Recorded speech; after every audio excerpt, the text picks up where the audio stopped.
Dear friends, in this lecture we have to study about the conservation of angular momentum. Conservation of angular momentum. 11th standard में आपने पढ़ा है कि जो linear momentum होता है वो कंजर्व होता है। कंजर्व होने का मतलब ये हुआ कि initial linear momentum is equal to final linear momentum. ये आपने 11th स्टैंडर्ड में पढ़ा है। तो यहाँ पे हम कुछ कंपैरिजन करेंगे ट्रांसलेशनल मोशन, जिसको हम लीनियर मोशन कहते हैं, और रोटेशनल मोशन। लीनियर मोशन में जो टर्म यूज किया जाता है वो लीनियर मोमेंटम का यूज किया जाता है। और मोमेंटम क्या होता है? Product of mass and velocity. Momentum is the product of mass and velocity. मान लीजिए कोई ऑब्जेक्ट है जिसका मास m है और उसकी लीनियर वेलोसिटी v है, तो उसका मोमेंटम होगा mv, और इसको हम रिप्रेजेंट करते हैं p सिंबल से। तो therefore p is equal to mv। This is the linear momentum. तो 11th में आपने ये पढ़ा हुआ है कि लीनियर मोमेंटम कंजर्व कैसे होता है, कांस्टेंट कैसे होता है। अब यही चीज अगर हम एंगुलर मोमेंटम की बात करते हैं तो एंगुलर मोमेंटम हम तब ऑब्जर्व करेंगे जब कोई बॉडी रोटेशनल मोशन परफॉर्म कर रहा है। कौन सा मोशन? रोटेशनल।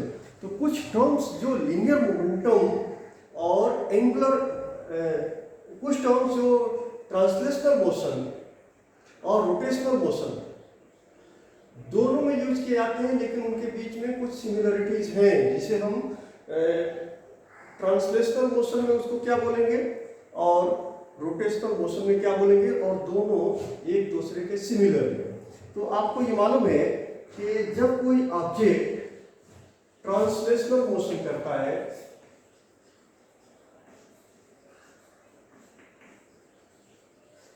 ट्रांसलेशनल, और वही ऑब्जेक्ट जब रोटेशनल करता है, या कोई दूसरा ऑब्जेक्ट है जो रोटेशनल मोशन परफॉर्म करता है, ओके।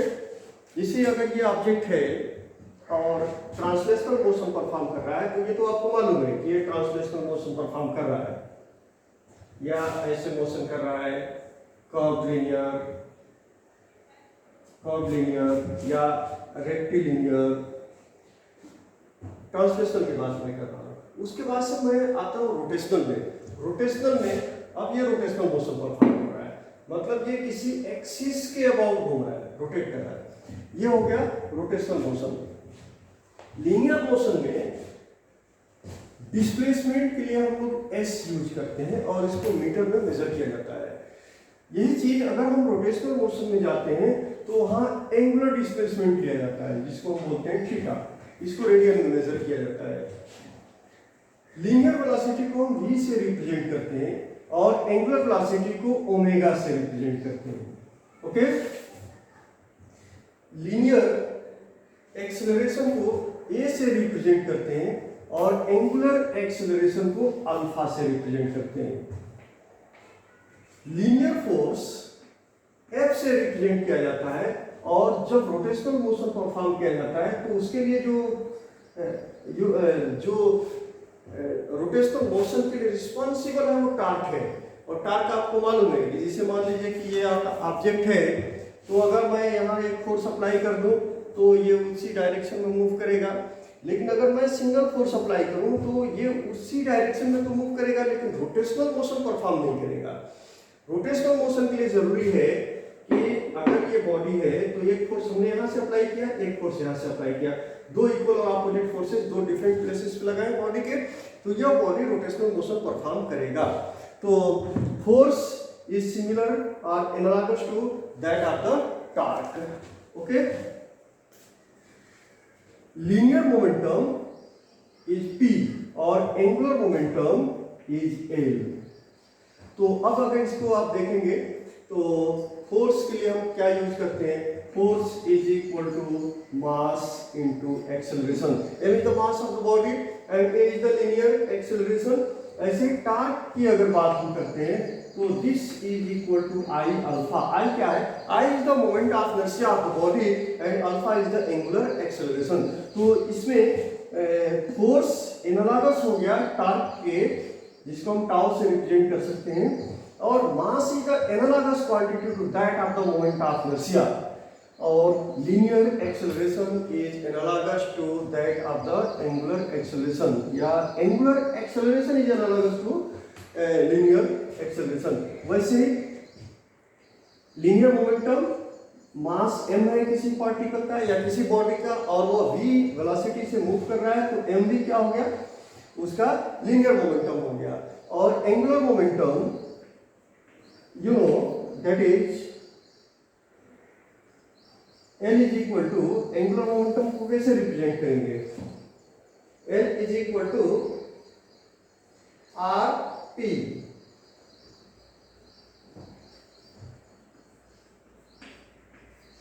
आर क्रॉस पी, ये दोनों वेक्टर क्वांटिटी हैं। तो ऐसे angular momentum r cross p होता है, आपने स्टडी किया हुआ है इसका, ओके। या इसको अगर स्केलर फॉर्म में लेंगे तो इसको क्या लिखेंगे, इसको लेंगे आर पी साइन थीटा। ये हम डिस्कस करेंगे कि आपने एक्सप्रेशन भी डिराइव किया हुआ है कि L is equal to r cross p कैसे होता है। तो एक चीज क्लियर है, मैं सिर्फ यहाँ ये बता रहा हूँ कि ट्रांसलेशनल मोशन में जो डिस्प्लेसमेंट हम मेजर करते हैं उसका सिंबल S देते हैं, और रोटेशनल मोशन में जो डिस्प्लेसमेंट होता है वो एंगुलर डिस्प्लेसमेंट होता है और उसको सिंबल थीटा देते हैं। तो ये दोनों ये जो भी क्वांटिटीज हैं ये एनालॉगस हो जाएंगे इन क्वांटिटीज के, ओके। तो लीनियर मोमेंटम की बात हम कर रहे थे। तो according to Newton second law of motion, you know F that is the external force.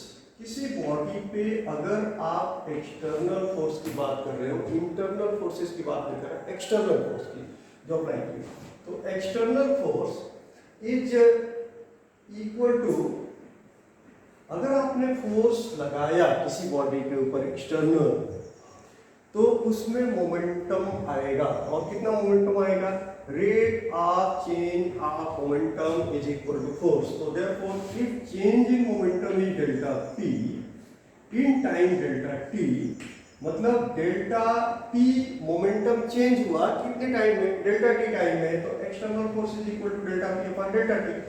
अगर change in momentum is very small and that is in the very small time, therefore you can write dp upon dt, okay, for small change in a short interval of time, dp upon dt।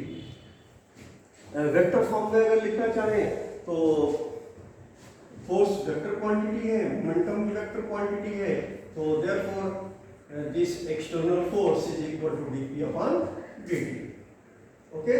if the external force acting on a body is equal to 0, अगर external force नहीं काम कर रहा है, तो therefore if external is equal to 0, therefore dp upon dt कितना हो जाएगा, this will be equal to 0, तो therefore dp is equal to 0, okay। और जब dp 0 हो जाएगा, तो अगर आप इसको इंटीग्रेट करते हो लेफ्ट हैंड साइड और राइट हैंड साइड में p फाइंड करने के लिए, तो momentum will be equal to constant. So therefore momentum that is a linear momentum remains conserved.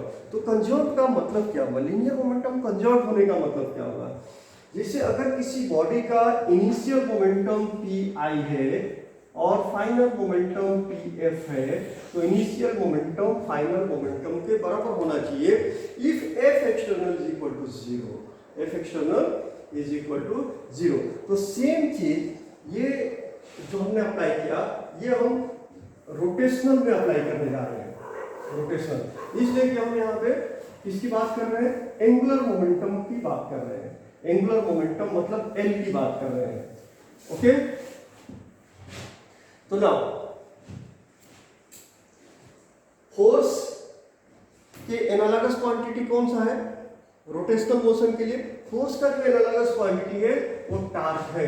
Torque को हम रिप्रेजेंट करते हैं टाउ से।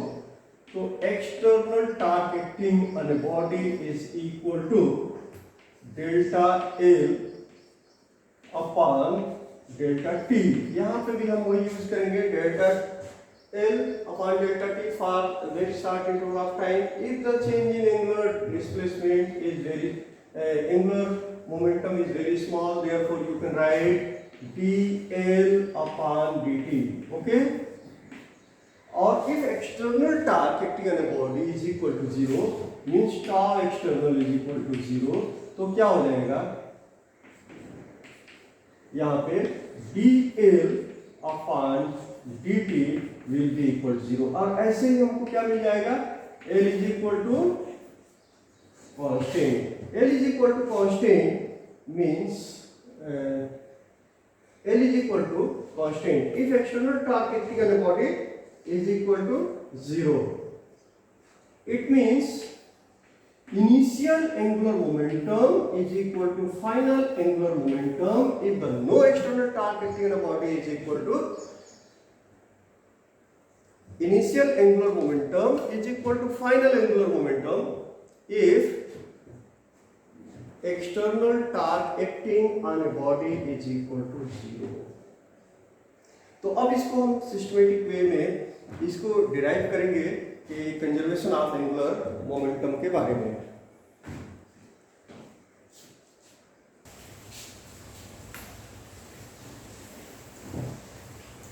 कोई बॉडी जो रोटेशनल मोशन परफॉर्म कर रहा है और एक्सटर्नल टॉर्क काम नहीं कर रहा है, no external torque is acting on the body, in such a situation the how the angular momentum of the body remains conserved. Means अगर कोई बॉडी एंगुलर मोमेंटम उसका है, आप ऑब्जर्व करो और उस पर एक्सटर्नल टॉर्क नहीं काम कर रहा है, उसी वो बॉडी रोटेट कर रहा है और उसका इनिशियल एंगुलर मोमेंटम और बाद में कैलकुलेट करो फाइनल एंगुलर मोमेंटम, तो कंजर्व कैसे होगा ये बाद में एग्जांपल के जरिए भी क्लियर हो जाएगा। तो सबसे पहले इसके लिए एक्सप्रेशन हम डिराइव करेंगे। You know that angular momentum L कितना होता है, R क्रॉस P होता है, यू नो अबाउट दिस, ये आपने पढ़ा है कि एंगुलर मोमेंटम कितना होता है, R क्रॉस P। R क्या है, पोजीशन वेक्टर है उस पॉइंट का जहां पे लीनियर मोमेंटम P, और लीनियर मोमेंटम क्या होता है, linear momentum is the product of mass and velocity. कौन सी वेलोसिटी, लीनियर वेलोसिटी। लेकिन हमको फाइंड करना है यहाँ पे एंगुलर मोमेंटम कंजर्व कैसे रहेगा। तो अगर मैं दोनों साइड को डिफरेंशिएट कर दूं तो हमको क्या मिलेगा, dl upon dt is equal to, right hand side को भी मैं डिफरेंशिएट कर दूंगा, तो therefore dt of r cross p। अब ये क्या हो गया, प्रोडक्ट ऑफ टू फंक्शंस है, एक है r और दूसरा है p। ओके, तो therefore this will be equal to, formula क्या है, first function into differential coefficient of second function plus second function into differential coefficient of first function, ये फार्मूला है। ओके, तो ये फार्मूला हम लोग यूज करेंगे। फर्स्ट फंक्शन इसमें क्या हो जाएगा, r आएगा इनटू की जगह हम क्या यूज करेंगे, क्रॉस मल्टीप्लिकेशन का यूज करेंगे, इसलिए कि क्रॉस मल्टीप्लिकेशन ही मल्टीप्लिकेशन साइन है यहाँ पे, तो हम क्या लिखेंगे, r cross dp upon dt, मतलब first function into differential coefficient of second function plus, अब सेकंड फंक्शन कौन सा है, p है, तो देयरफॉर सेकंड फंक्शन यहां p है। हाँ देखिए, first function into differential coefficient of second function plus second function into differential coefficient of first function, तो फर्स्ट फंक्शन हो जाएगा dr upon dt। Okay, cross p,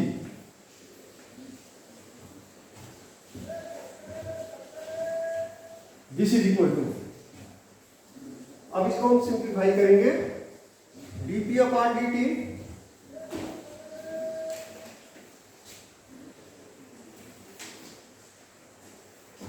simplify करेंगे, you direct dp upon dt rate of change of momentum is called force according to Newton second law of motion. और ये dp क्या है, change in linear momentum है, और dt time है, तो rate of change of linear momentum is called force. तो ये हो जाएगा r cross f, okay, plus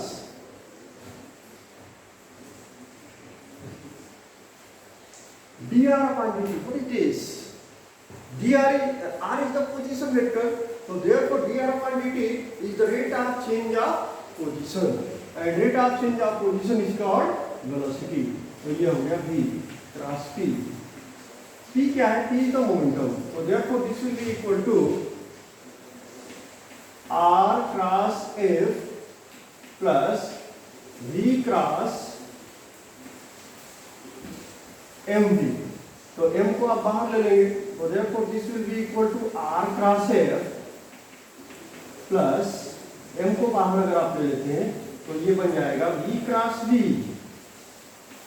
और vector product of two vectors 11th standard में आपने पढ़ा है कि दो वेक्टर्स, किसी वेक्टर का उसके साथ ही वेक्टर प्रोडक्ट कितना होता है, 0। तो therefore v क्रॉस v हो जाएगा 0। तो हमारा एक्सप्रेशन क्या मिल जाएगा, this will B r cross f, okay.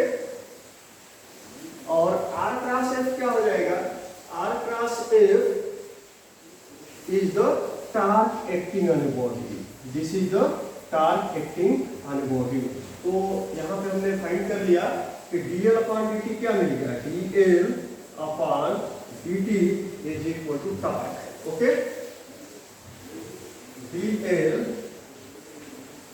Upon dt is the torque acting on a body, and if the external torque acting on a body is equal to 0, अगर body के ऊपर एक्सटर्नल टॉर्क जो काम कर रहा है वो 0 है, तो हमारा एक्सप्रेशन क्या मिल जाएगा, dl upon dt is equal to 0। इसी को हम एक्सटर्नल टॉर्क भी बोलते हैं, एक्सटर्नल टॉर्क। तो therefore if external torque acting on a body is equal to 0, therefore dl upon dt is equal to 0। तो फिर क्या मिल जाएगा, dl इज इक्वल टू 0। जब दोनों साइड को आप इंटीग्रेट करोगे तो मिल जाएगा L is equal to constant, L is equal to constant. Means you can say if the external torque acting on a body is equal to 0, therefore angular momentum of the system remains conserved, okay, remains conserved. तो इसका मतलब क्या होगा, initial जो angular momentum होगा उतना ही final angular momentum भी होगा उस सिस्टम का, किस सिस्टम का, जिसकी हम स्टडी कर रहे हैं। और उस सिस्टम पर एक्सटर्नल टॉर्क जो काम कर रहा है वो 0 है, तो फिर क्या होगा, इनिशियल जो एंगुलर मोमेंटम होगा उतना ही फाइनल एंगुलर मोमेंटम भी होगा, ओके। और L का एक्सप्रेशन आपको मालूम है कि L is equal to I omega. L क्या होता है, आई ओमेगा।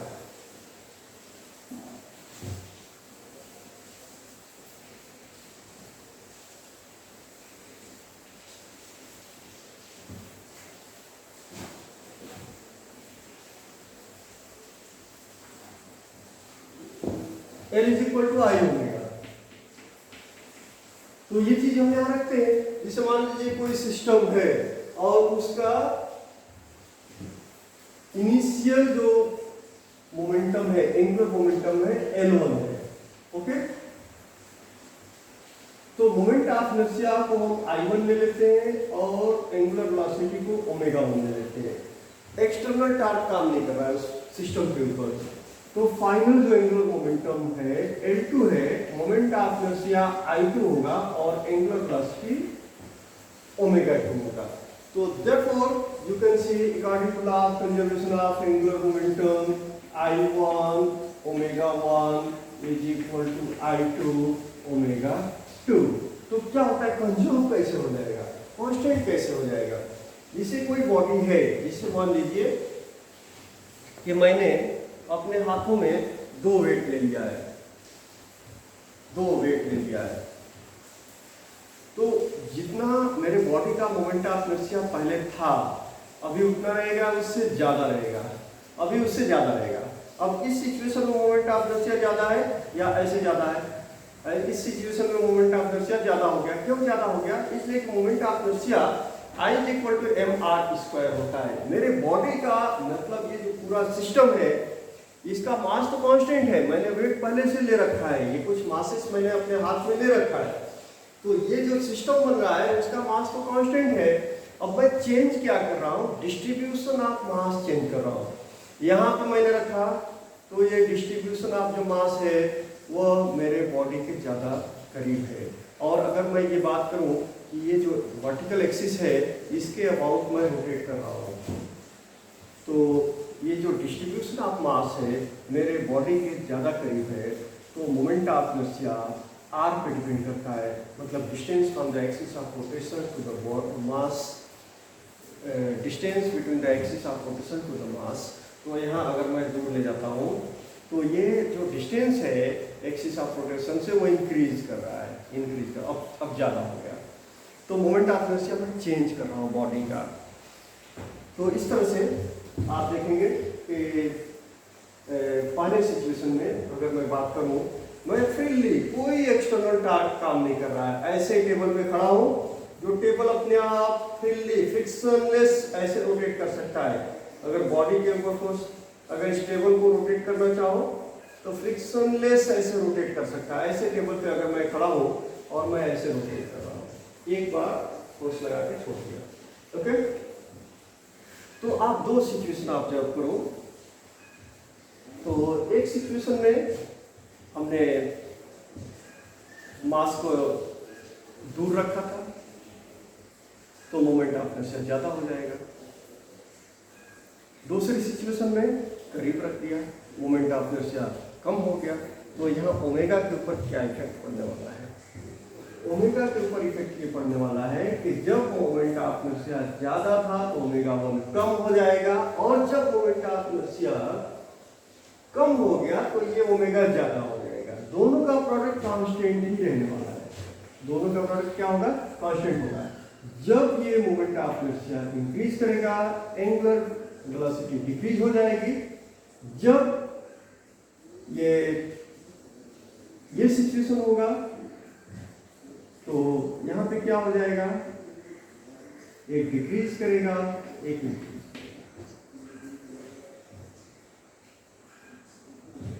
ठीक है,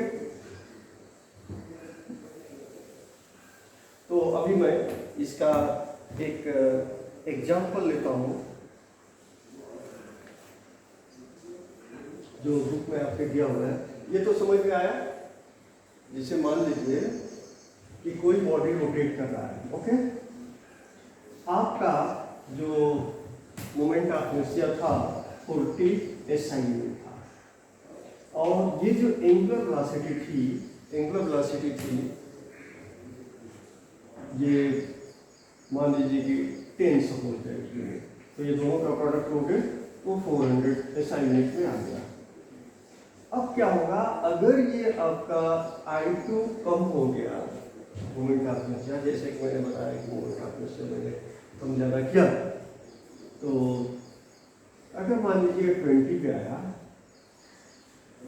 तो ये कितना हो जाएगा, 20 हो गया, तो फिर दोनों का प्रोडक्ट कितना हो गया, 400 SI यूनिट। तो इस तरह से एंगुलर मोमेंटम क्या होता है, कंजर्व होता है। समझ में आया। जैसे पहली सिचुएशन में जो मैंने एग्जांपल दिया, अपने हाथों को दूर रखा था, तो मेरे बॉडी का मोमेंट ऑफ इनर्शिया सपोज है किसी इमेजिनेशन 40 आया SI यूनिट, और मेरी एंगुलर जो वेलोसिटी थी 10 थी, तो प्रोडक्ट कितना हो गया, एंगुलर मोमेंटम 400 SI यूनिट ले लीजिए। और फिर जब हमने सडन हाथों को क्लोज कर लिया तो मोमेंट ऑफ इनर्शिया कम होकर मान लीजिए 20 SI यूनिट पे आ गया, और एंगुलर फ्रीक्वेंसी एंगुलर वेलोसिटी हमारी इंक्रीज कर जाएगी, तभी तो ये प्रोडक्ट कॉस्ट 400 आएगा। तो एंगुलर मोमेंटम कंजर्व होता है।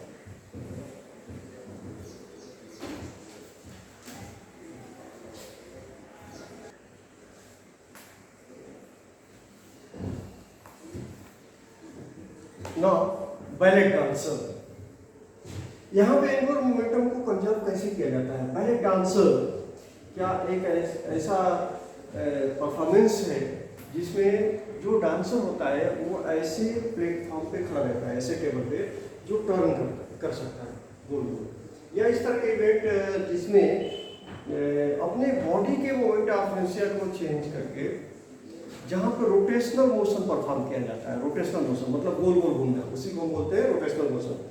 जैसे मैं यहाँ पे खड़ा होके ऐसे गोल घूम रहा हूँ, तो ये मोशन मेरा कौन सा हो गया? रोटेशनल मोशन हो गया। इस मोशन को हम क्या बोलेंगे? Rotational motion. और अगर मैं स्ट्रेट पाथ से ट्रेवल कर रहा हूँ तो ये रोटेशनल मोशन नहीं हुआ, this is not a rotational motion. तो ballet dancer rotational motion perform करता है।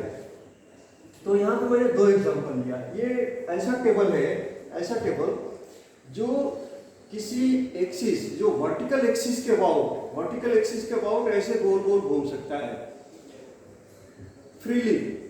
हमने यहाँ पे एक्सटर्नल जो काजेज हैं जिसे फ्रिक्शन का, उसको हमने नेग्लेक्ट कर दिया है। फ्रिक्शन काम नहीं कर रहा है, फ्रिक्शन लेस वैसे घूम रहा है, गोल गोल घूम रहा है।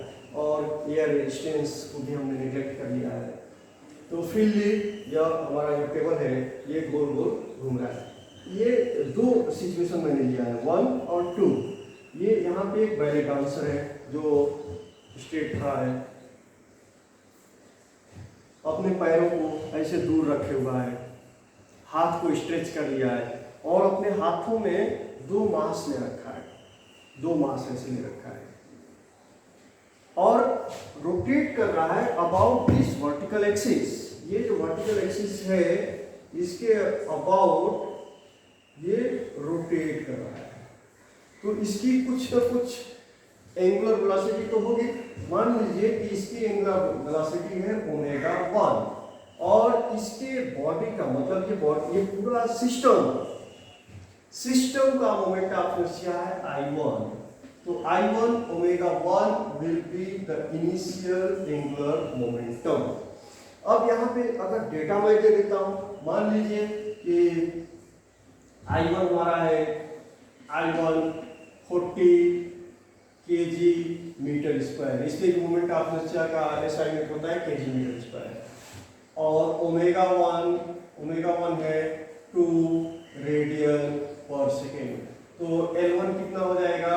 40 × 2 kg मीटर स्क्वायर पर सेकेंड। ओके, तो ये हो जाएगा 80 kg मीटर स्क्वायर पर सेकेंड। इस इनिशियल एंगुलर मोमेंटम इसका इतना है, लेकिन सडन अगर वह अपने हाथों को क्लोज कर देता है, मतलब अपने बॉडी का मोमेंट ऑफ इनर्शिया चेंज कर रहा है, इसलिए कि उसके हाथ में सिर्फ अपने बॉडी का मोमेंट ऑफ इनर्शिया वो चेंज कर सकता है। एक्सटर्नल जो टार्क है वो तो जीरो काम कर रहा है। तो बॉडी का मोमेंट ऑफ इनर्शिया कम करने के लिए उसने क्या किया? अपने हाथों को क्लोज कर लिया। ये भी हो सकता है कि अपने पैरों को क्लोज कर दे, दोनों भी कर सकता है। ये अपने पैरों को ऐसे क्लोज ला ले, ऐसा भी हो सकता है। तो अपने बॉडी का मोमेंट ऑफ इनर्शिया कम करने के लिए ये मासेस को अपने बॉडी के करीब ला लिया। मोमेंट ऑफ इनर्शिया हो गया I2, सिस्टम का मोमेंट ऑफ इनर्शिया कितना हो गया? I2, और एंगुलर वेलोसिटी हो गया ओमेगा 2। ओके, ये हो गया L2। मान लीजिए कि मोमेंट ऑफ इनर्शिया चेंज होकर 20 पे आ गया। कितना हो गया? I2 हो जाता है 20 kg मीटर स्क्वायर। तो अभी आप देखेंगे कि एंगुलर मोमेंटम तो कंजर्व रहने वाला है। ये L1 और L2 दोनों बराबर रहने वाले हैं। क्यों बराबर रहेंगे? इसलिए कि एक्सटर्नल टार्क काम नहीं कर रहा है। तो L1 is equal to L2। तो देयरफॉर ओमेगा 2 कितना होना चाहिए कंजर्व रहने के लिए? देयरफॉर I2 तो 20 हो गया और 4 हो जाएगा, 4 रेडियन पर सेकेंड। तो ये हो जाएगा 80 kg मीटर स्क्वायर पर सेकेंड। ओके, तो यहाँ पे आप देख रहे हो कि पर्सन वही है, अपने बॉडी का मोमेंट ऑफ इनर्शिया उसने चेंज किया। पहले उसकी एंगुलर वेलोसिटी 2 रेडियन पर सेकेंड था और यहाँ पे उसकी एंगुलर वेलोसिटी 4 रेडियन पर सेकेंड हो जाता है। सडन बीच में अगर जहाँ भी अगर वो चाहे ड्यूरिंग डांस परफॉर्मेंस जैसी उसको रिक्वायरमेंट है, अपने बॉडी का मोमेंट ऑफ इनर्शिया चेंज करता रहेगा और एंगुलर वेलोसिटी चेंज होता जाएगा। बॉडी का सडन बॉडी का मोमेंट ऑफ इनर्शिया इंक्रीज कर दिया स्ट्रेच करके, तो एंगुलर वेलोसिटी क्या हो जाएगी, डिक्रीज हो जाएगी। तो जैसी रिक्वायरमेंट वैसा वो अपने बॉडी को होल्ड करेगा, अपने बॉडी के शेप को बदलेगा और मोमेंट ऑफ इनर्शिया चेंज करेगा। इसलिए कि मोमेंट ऑफ इनर्शिया डिपेंड करता है डिस्ट्रीब्यूशन ऑफ मास का।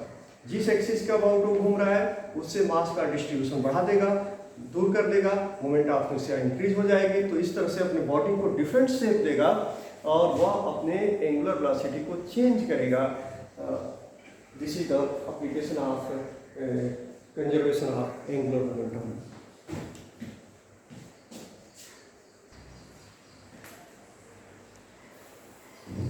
देखिए, diving swimming pool during the competition.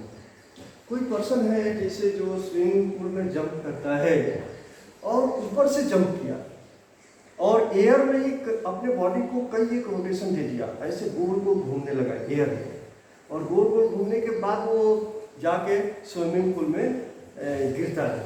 तो ये जो इवेंट है वो काफ़ी अट्रैक्टिव हो जाता है। और इसमें फिजिक्स क्या है और कंजर्वेशन ऑफ एंगुलर मोमेंटम आप कैसे देख सकते हो। तो यहाँ पे आप देखो, this is a swimming pool, ये स्विमिंग पूल है और जो गाइड लगाने वाला है ये काफी ऊपर से जंप करता है, काफी ऊपर से। ओके, ये स्ट्रेट यहाँ पे खड़ा है,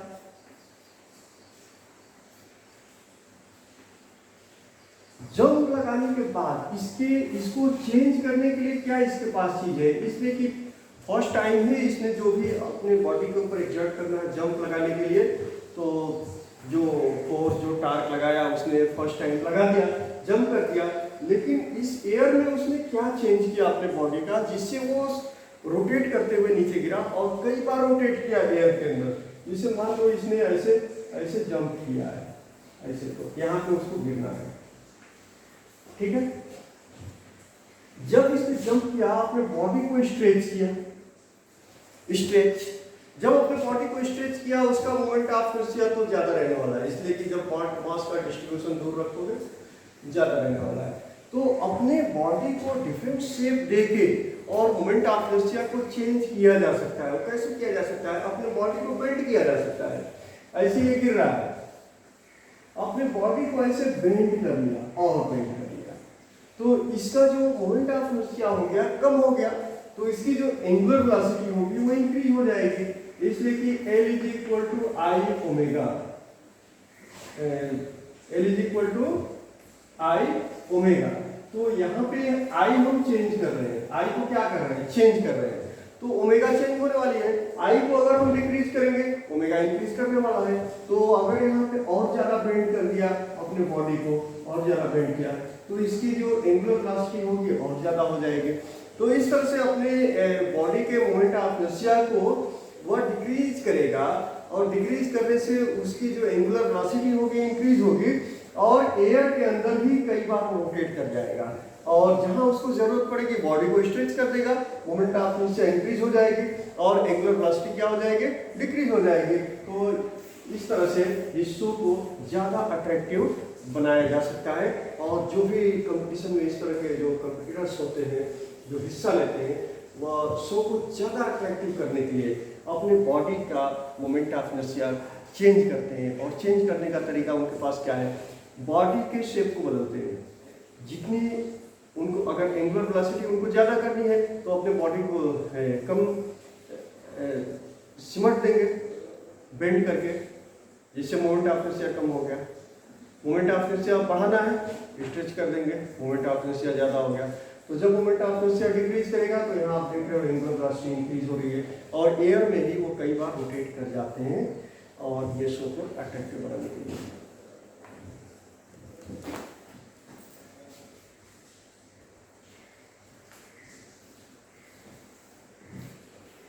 this is one example of your text book, देखेंगे आप इसको।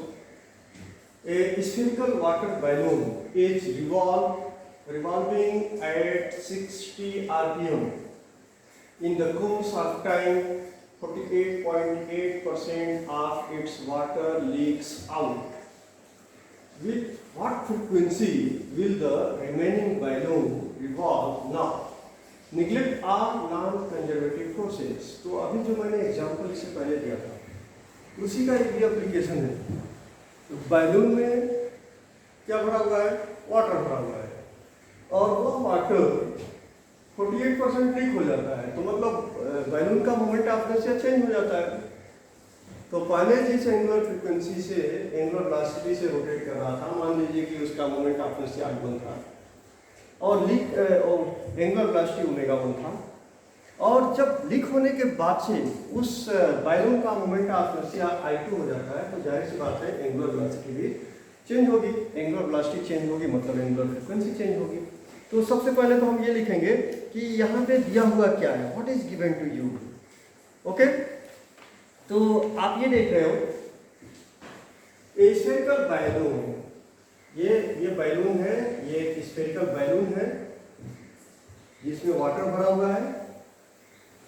आप ऐसे ले लीजिए, स्फेरिकल है, इसमें वाटर भरा हुआ है जो कि रोटेट कर रहा है। ओके, रोटेट करेगा तो अब डायमीटर में रोटेट करेगा 60 आरपीएम से। तो हमने ले लिया N1 60 आरपीएम। ओके,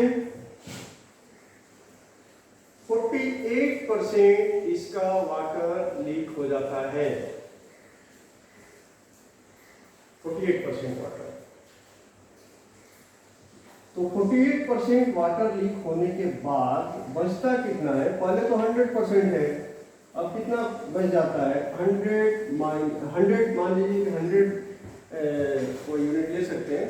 100 अगर ऐसा ही आप यूज कर रहे हो तो 100 ले लो, सीरियस यूज कर रहे हो तो अब उसमें से कितना हो जाएगा? कितना हो गया? 48 तो लीक हो गया, तो -48.8 लीक हो गया, तो इतना बच गया।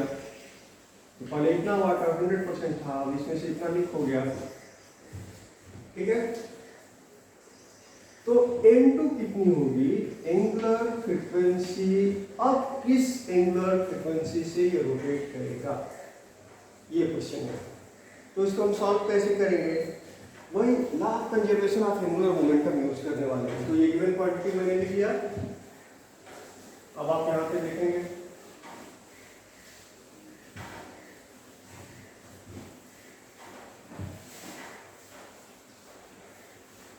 किसी भी सम को सॉल्व करने के लिए सबसे पहला जो हमारा काम होता है वो यूनिट का कन्वर्जन होता है। तो N1 कितना है? N1 है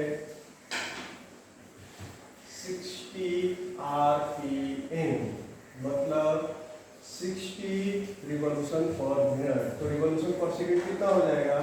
रिवॉल्यूशन पर मिनट। तो देयरफॉर 60, एक मिनट में कितना सेकंड? 60, ये रिवॉल्यूशन हो जाएगा और ये सेकंड हो जाएगा। तो ये हो जाएगा 60 से 60 को डिवाइड करोगे तो ये हो जाएगा 1 रिवॉल्यूशन पर सेकेंड मिल गया। ऐसा यूनिट में कन्वर्ट किया गया। ओके,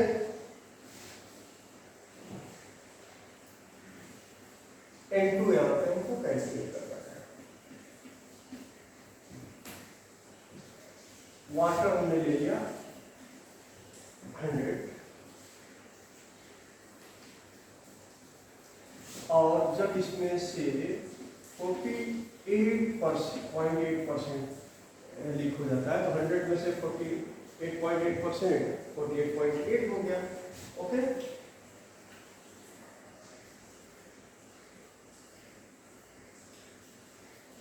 मान लीजिए कि अगर आप इसको 100 ग्राम वाटर है तो 100 ग्राम में से 48.8 ग्राम निकल गया तो इतना बच जाएगा वाटर। पहले अगर हमारा 48 ग्राम वाटर है तो उसमें से 48.8 ग्राम निकल गया तो 48.48 ग्राम हो गया। बड़ा बैलून है किलोग्राम ले सकते हैं, किलोग्राम में 100 किलोग्राम है और उसमें से 48.8 किलोग्राम लीक हो गया तो इतना बच गया। ओके,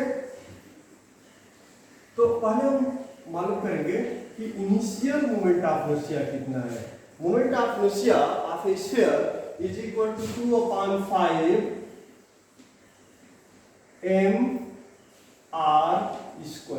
ओके, तो यहां हमने m1 ले लिया, r की जगह पे r1 ले लिया। I1 is equal to 2/5 m1 r1²। और जब कुछ वाटर लीक हो गया तो उसका मोमेंट ऑफ इनर्शिया I2 हो जाता है। I2 कितना हो जाएगा 2/5 m2 r2²। ओके, तो पहले इक्वेशन को अगर हमने इसको इक्वेशन 1 बोला, इसको इक्वेशन 2 बोला तो I1/I2 कितना होता है ये देखेंगे। I1/I2 2/5 से 2/5 कैंसिल हो जाएगा, m1/m2 मिल जाएगा और r1/r2² हो जाएगा। यहाँ r1 और r2 क्या है? r1 is the radius of the balloon, spherical balloon है तो r1 इनिशियल रेडियस है और जब उसमें से वाटर लीक हो जाता है 48.8% तो उसका जो न्यू रेडियस हो जाता है r2 हो जाता है। तो m1/m2 into r1/r2²। ओके, ये क्वेश्चन आप याद रखो, ये इसी से हमको आंसर मिलने वाला है। लेकिन सवाल यहाँ पे ये उठता है कि हम r1/r2 कहाँ से लाएंगे? m1/m2 तो ले सकते हैं, इसलिए कि इसका रेशियो ले लेंगे, m1/m2 मिल जाएगा, लेकिन r1/r2 कहाँ से लेंगे? तो उसके लिए आप ऐसे देख सकते हो कि जो मास होगा बैलून का, ये वाले बैलून का, तो mass per unit volume is called radius, mass per unit volume is called density. तो वाटर ही भरा हुआ है दोनों सिचुएशन में, मटेरियल सेम है तो डेंसिटी रो है। तो mass m is equal to v into density. Okay, m1 mass की मैं बात कर रहा हूँ, m1 is equal to v1 into ρ1 नहीं लिखूंगा इसलिए कि दोनों ही सिचुएशन में सेम मटेरियल है। v1 कितना होगा? v1, ये बैलून जो है वो स्फेरिकल है, उसका इनिशियली रेडियस कितना था? r1 था, r1। तो इस बैलून का वॉल्यूम कितना हो जाएगा? वॉल्यूम हो जाएगा 4/3 पाई r1³ into rho. Okay, this is mass m1। अब हम निकालेंगे मास m2। मतलब इसमें से कुछ वाटर लीक हो गया, जब वाटर लीक हो जाएगा तो इसका रेडियस कम हो जाएगा, रेडियस हो गया r2 लेकिन रहेगा स्फेरिकल ही, रेडियस कितना हो गया r2। तो therefore v2 into rho naught रो2 क्यों नहीं? इसलिए कि वाटर ही है, अभी भी दूसरा मटेरियल नहीं है इसके अंदर। तो देयरफॉर 4/3 पाई r2³ into रो, ये इक्वेशन हमको मिल गया। अब इसको इक्वेशन m1 को m2 से अगर हम डिवाइड करते हैं तो फिर क्या मिलेगा आप देखेंगे, m1/m2 is equal to v1/v2। यहाँ v1 वेलोसिटी नहीं है, v1 इज द वॉल्यूम। किसका वॉल्यूम? बैलून का वॉल्यूम, इनिशियल वॉल्यूम। और v2 क्या है? v2 वॉल्यूम है। जब 48.8% वाटर लीक हो जाता है तो इसका वॉल्यूम हो जाता है v2। Okay, is equal to, अब आप इसको डिवाइड करोगे तो 4/3 पाई से 4/3 पाई कैंसिल हो जाएगा, रो से रो कैंसिल हो जाएगा, तो ये मिलेगा r1/r2³। ओके, तो r1/r2³, तो यहाँ से r1/r2 की वैल्यू हमको चाहिए। क्यों चाहिए? यहाँ चाहिए, अगर ये हम नहीं देंगे तो हम ये निकाल नहीं पाएंगे। तो therefore r1/r2 is equal to m1/m2 whole cube है ना, यहाँ पे होल क्यूब है तो यहाँ क्या हो जाएगा? 1/3 हो जाएगा, बिकॉज ये होल क्यूब। तो यहाँ क्या हो जाएगा? जब क्यूब रूट निकालेंगे तो m1/m2 to the power 1/3। Okay, अब m1/m2 की वैल्यू हम निकाल लेते हैं। m1/m2 की वैल्यू निकाल लेते हैं, कितना हो जाएगा? यहां आप देखेंगे m1/m2 की वैल्यू मैं निकाल लेता हूं, इसलिए इसकी भी हमको जरूरत है m1/m2। हाँ, तो m1 100 ग्राम 100 किलोग्राम जो भी है आप यूनिट जो प्रिफर करोगे, इसलिए कि फ्रीक्वेंसी जो है रिवॉल्यूशन पर सेकेंड में है, रिवॉल्यूशन पर सेकेंड में है, तो सीजीएस में भी रिवॉल्यूशन पर सेकेंड ही लेते हैं। ओके, तो इसलिए हम यहाँ 100 ग्राम भी बोल सकते हैं, 100 किलोग्राम भी बोल सकते हैं, नो प्रॉब्लम। तो ये 100 हो जाएगा, अगर किलोग्राम लेते हो तो भी कोई प्रॉब्लम नहीं। और m2 100 माइनस 48.8 यूनिट तो कैंसिल ही होने वाले हैं, तो इसलिए यहाँ कोई मतलब नहीं है। तो therefore this is equal to 100 upon 100 minus 48.8 करेंगे तो 51.2, और जब इसको आप सिंप्लीफाई करोगे तो therefore this will be equal to 1 upon 0.512। Okay, ये हो गया m1 अपॉन m2 की वैल्यू, कितना हो गया 1 अपॉन 0.512। इसका कोई यूनिट नहीं रहेगा, इसलिए दो सेम क्वांटिटीज का रेशियो है, that will be the unitless. अब मैं क्या करता हूँ, सारे डेटा को यहाँ इक्वेशन 1 में सब्स्टिट्यूट करता हूँ।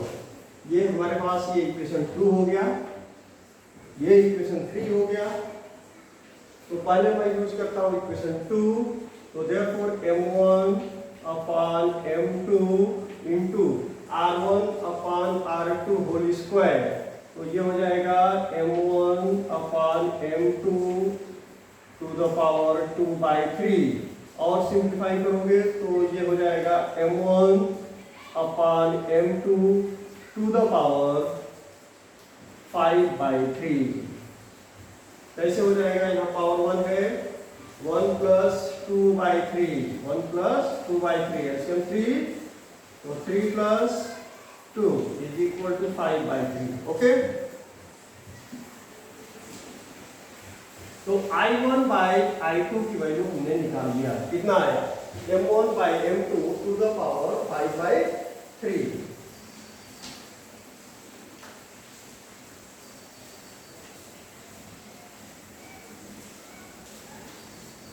दिस इज इक्वल टू, अब m1/m2 की वैल्यू रख देंगे,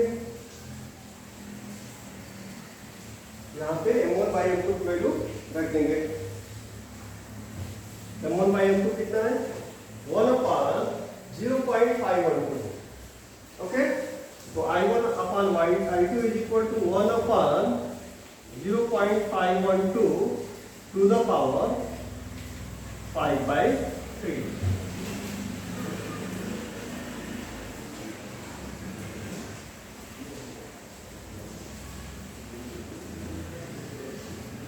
अब I1 की वैल्यू लेंगे,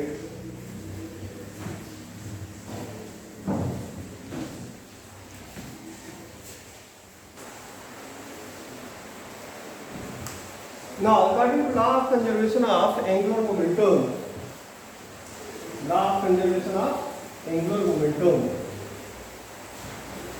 you know that I1 omega 1 is equal to I2 omega 2, so I1 omega 1 that is 2 pi n1 is equal to I2 omega 2 that is 2 pi n2, तो 2 pi से 2 pi cancel हो गया, तो therefore I1 upon I2 is equal to n2 upon n1। हमको निकालना क्या है, हमको निकालना है n2, तो therefore n2 is equal to cross multiplication करेंगे I1 upon I2 into n1, तो यहाँ पे हमको सब्स्टिट्यूट करना है I1 upon I2 की वैल्यू, I1 upon I2 जो हमने निकाल रखा है वो कितना आया है, ये This is the value. I1 upon I2 is equal to 1 upon 0.512 to the power 5 by 3. So therefore this will be equal to 1 upon 0.512 to the power 5 by 3. Okay?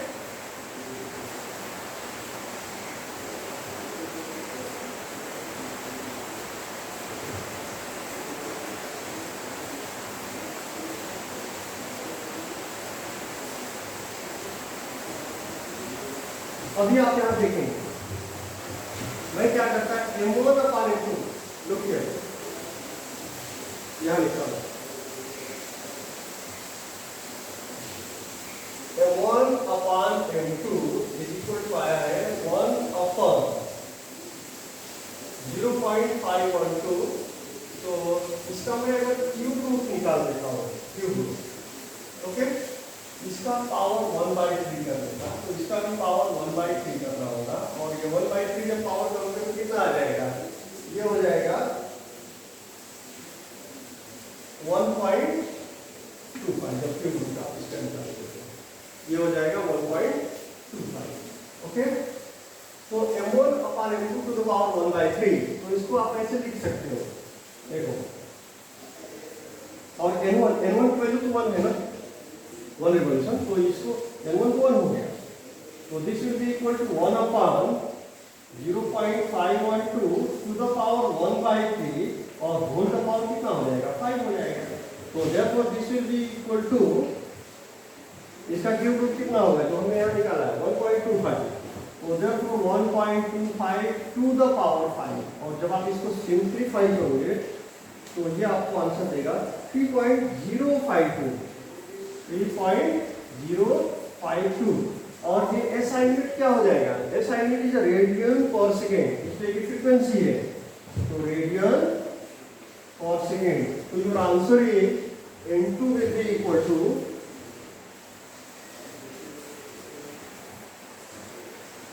N2 is equal to 3.052 sorry not radian per second revolution per second जिसको RPS भी बोलते हैं revolution पर second और इसको हम hertz भी बोल सकते हैं इसलिए PSI यूनिट है रिवॉल्यूशन पर सेकेंड तो हर्ट्ज भी बोल सकते हैं तो this is the required answer of this question